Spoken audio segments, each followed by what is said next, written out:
kwa jina la Yesu. Ewe roho unayesababisha miwasho,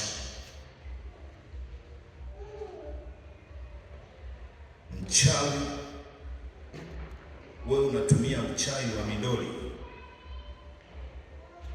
kusababisha miwasho kwenye mwili wa huyu mwanamke.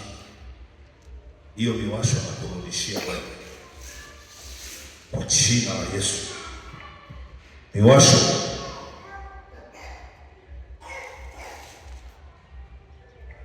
kila kilichojificha nyuma ya hiyo miwasho kwa jina la Yesu.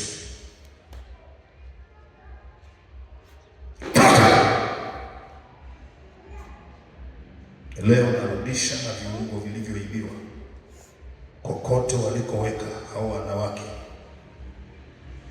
kokote walikoweka.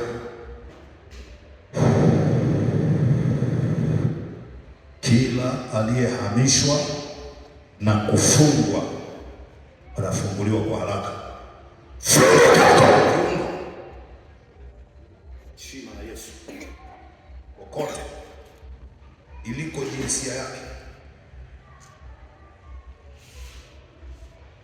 kokote, maana huo ni mpango wa kuvunja mji. Rudisheni haraka,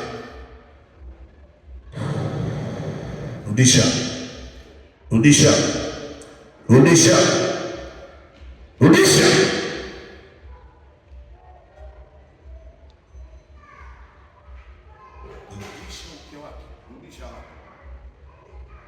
Rudisha haraka.